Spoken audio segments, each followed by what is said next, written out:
हमारे अध्ययन का विषय है हरित क्रांति, जिसके अंतर्गत हम देखेंगे कि हरित क्रांति की सफलता के लिए कौन कौन से प्रयास करना चाहिए, इसके लिए कौन कौन से सुझाव दिए जा सकते हैं, जिससे कि हम कृषि के क्षेत्र में उत्पादन को और भी बेहतर तरीके से प्राप्त कर सकें, अधिकतम मात्रा में प्राप्त कर सकें। तो इसके लिए कुछ सुझाव हम इस प्रकार से बता सकते हैं कि हरित क्रांति को प्रोत्साहित करने के लिए हमें लघु सिंचाई परियोजना को भी प्रोत्साहित करना चाहिए, जिसके अंतर्गत जो वाटर हार्वेस्टिंग है, जो वर्षा का पानी संचय किया जाता है, उसे इकट्ठा करके खेती की सिंचाई हमें करना चाहिए। अगर इसकी सिंचाई हम छिड़काव प्रणाली से करेंगे तो पानी, बिजली और श्रम तीनों में ही बचत हो सकती है। इसी प्रकार से हरित क्रांति में गेहूँ, चावल, इस पर तो फोकस किया ही जाता है, पर यदि हम दालें, कपास, तिलहन, गन्ना आदि के भी नए किस्म के बीजों को विकसित करेंगे तो और अधिक हम लाभ प्राप्त कर सकते हैं। इसी प्रकार हरित क्रांति के माध्यम से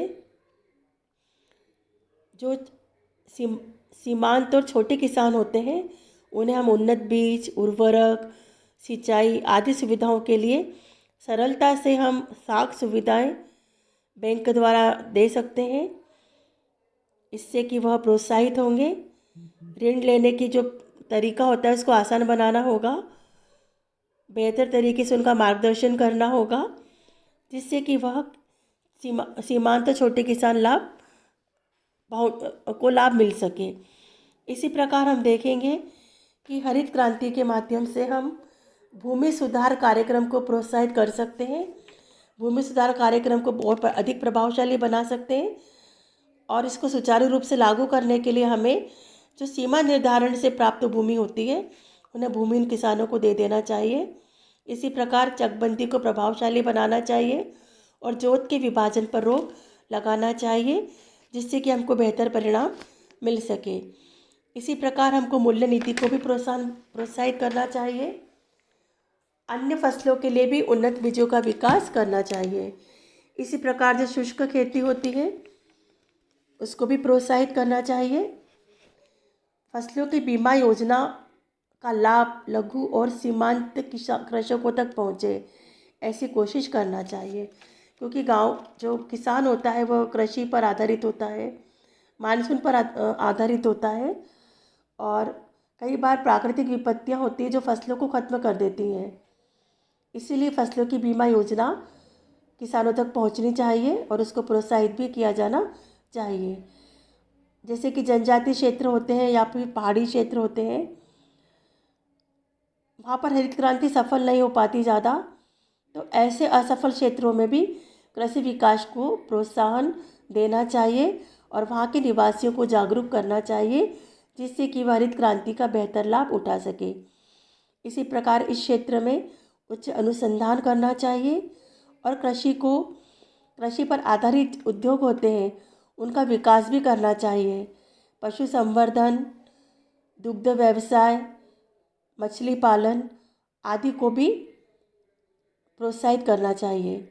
इसी प्रकार कृषि के क्षेत्र में जो भी संस्थागत समस्याएं आती है उनका समाधान भी करना चाहिए। पौधे संरक्षण के कार्यक्रमों को लागू किया जाना चाहिए। इसी प्रकार कृषि मूल्यों में स्थिरता की गारंटी भी देना चाहिए। रासायनिक उर्वरकों को उचित मूल्यों पर उपलब्ध कराना चाहिए। सबसे इम्पोर्टेंट है प्रशासन को चुस्त और कुशल बनाए। भ्रष्ट और अकुशल जो कर्मचारी होते हैं उनको हटा दिया जाए। किसानों को कृषि के नवीन तरीके और साधनों के बारे में पूरी जानकारी दी जाए। वर्कशॉप आयोजित किया जाए, जिसके माध्यम से कृषि के उत्पादन के क्षेत्र में जो भी परिवर्तन या तकनीकी का विकास हो रहा है उसकी जानकारी किसानों तक पहुँचे। सरकार उन्हीं अधिकारियों और कर्मचारियों को विकास कार्यक्रम में लगाए जो कि ग्रामीण पृष्ठभूमि का हो या फिर ग्रामीण समस्याओं के बारे में उसको पूरी तरीके से जानकारी हो। गांव के अंदर उसका मनोवैज्ञानिक रूप से लगाव हो और जिस वजह से वह गांव के लोगों को हरित क्रांति के लिए प्रोत्साहित कर सके। अधिकारियों को समय समय पर कृषि विकास कार्य का परीक्षण भी करना चाहिए और यदि किसानों को खेतों के संबंध में कोई कठिनाई आती है तो उसका निराकरण भी करना चाहिए। इसी प्रकार जैसे मैंने आपको पहले भी बताया था, बागवानी, पशुओं के लिए चारा उगाना, पशुधन, डेयरी विकास, मछली पालन, अन्य कार्यों का प्रशिक्षण और सुविधाएं भी किसानों को दी जानी चाहिए। नियमित रूप से खेती की मिट्टी का परीक्षण होना चाहिए। मिट्टी किस प्रकार की है, उसमें क्या क्या मिनरल्स है, उसकी उपजाऊ क्षमता कितनी है। परीक्षणकर्ता को यह भी बताना चाहिए कि अमुक मिट्टी में किस खाद की कमी है, जिससे कि उस खाद को मिला करके वो भूमि को और भी अधिक उपजाऊ बना सके, और किस मिट्टी में कौन सी फसल ज़्यादा अच्छी तरीके से उग सकती है, इसके बारे में भी किसान को जानकारी देना चाहिए। इसी प्रकार फसल को कीटाणु से बचाने के लिए जानकारी देना चाहिए और निकटवर्ती दुकानों के अंदर दवा भी उपलब्ध कराना चाहिए उचित मूल्य पर। इसी प्रकार हरित क्रांति का आंदोलन व्यापक रूप में होना चाहिए। छोटे से छोटे गांवों में भी इसको पहुंचना चाहिए, जिससे कि हरित क्रांति का वास्तविक रूप उभर कर सामने आ सके। नए तरीके से खेती की जाए, कैसे की जाए, समय समय पर इसके लिए ट्रेनिंग देना चाहिए, प्रदर्शनी लगानी चाहिए, कैंप लगाना चाहिए और व्यापक प्रचार प्रसार जो भी साधनों के माध्यम से संभव हो उसका प्रचार प्रसार होना चाहिए। तो इस प्रकार हम कह सकते हैं कि हरित क्रांति के अंतर्गत कृषि संबंधी नीतियों और परियोजनाओं को भी यथाशीघ्र लागू करना चाहिए। निष्कर्ष के तौर पर हम कह सकते हैं कि हरित क्रांति में हमें बहुत सारी चीज़ों का ध्यान रखना होगा।